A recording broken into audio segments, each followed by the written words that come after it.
Bonjour et bienvenue dans cette vidéo hebdo. Donc dans cette vidéo hebdo, on va voir un petit peu qu'est-ce qui va pousser les marchés durant la semaine et ce qui risque de faire vaciller un petit peu le tout. Alors ça va être une semaine un peu calme, on va dire, avec peu de décisions et peu de résultats.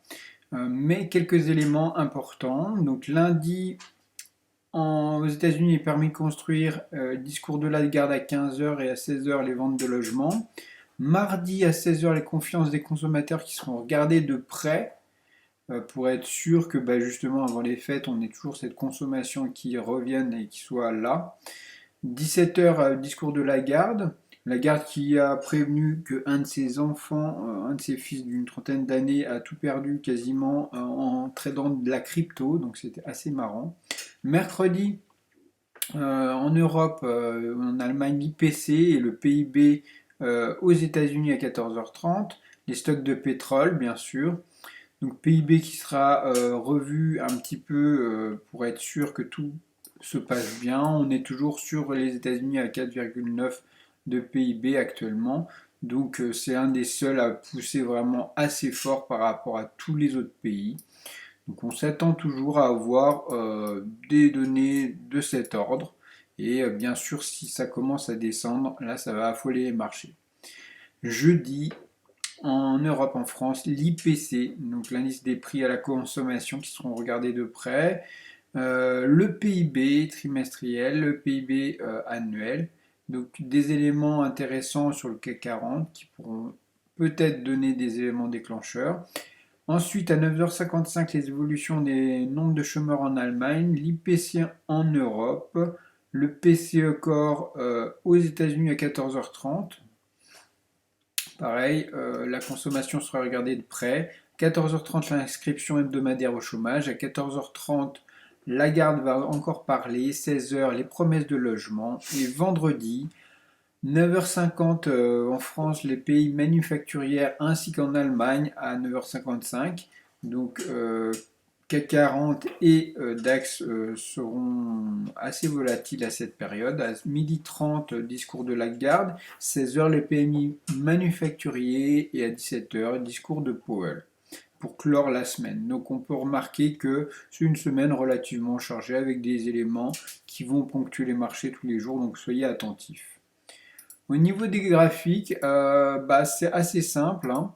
Vous voyez que actuellement sur le Nasdaq, on va faire un petit point Nasdaq, comme je vous l'avais dit, on a cassé cette R2 mensuelle, donc on reste sur des zones assez hautes, et vous avez vu que durant la semaine, on a navigué autour des 16 000 points. Sur le Dow Jones, pareil, on est très très haussier. Hein, les grosses valeurs ont un bon dynamisme, donc on est très haussier.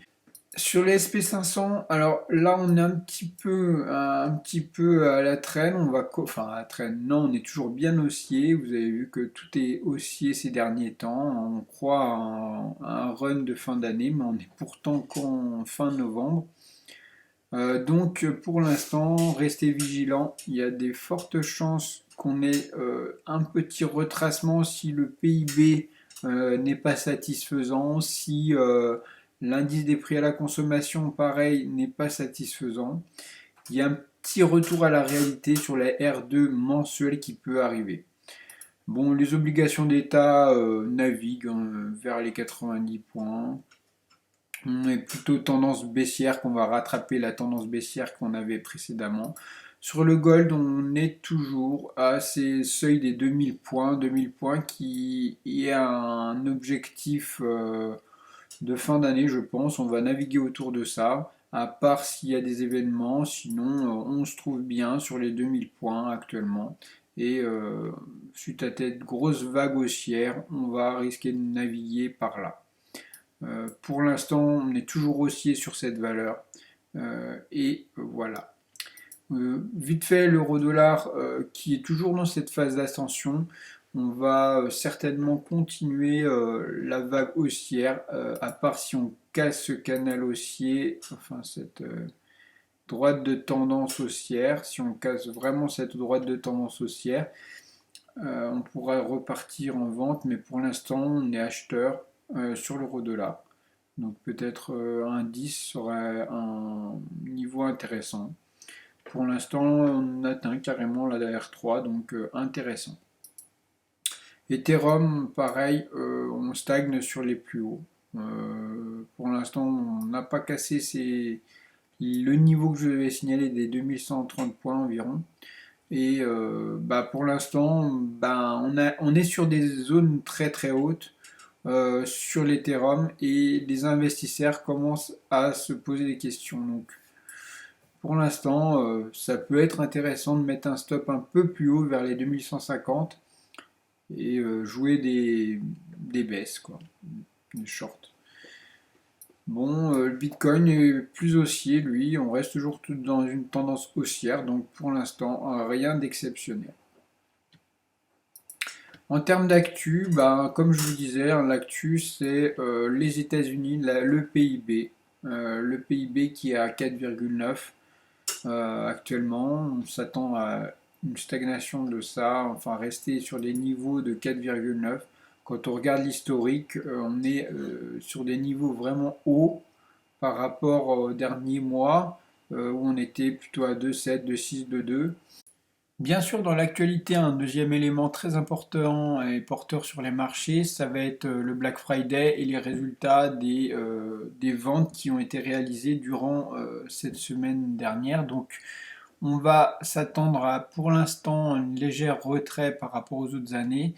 En France, en tout cas, les premières données donnent des résultats légèrement négatifs à demi-teinte.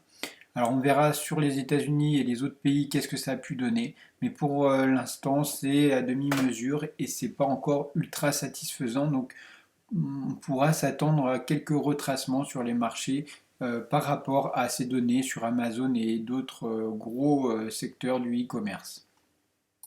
Voilà, sur ce, je vous souhaite une excellente semaine. N'hésitez pas à retrouver mes robots de trading dans la description pour ceux qui souhaitent avoir un robot de trading fiable pour effectuer du trading en automatique. Et si vous cherchez un broker, n'hésitez pas, vous retrouverez un lien dans ma description du broker que j'utilise régulièrement pour mon trading. A bientôt!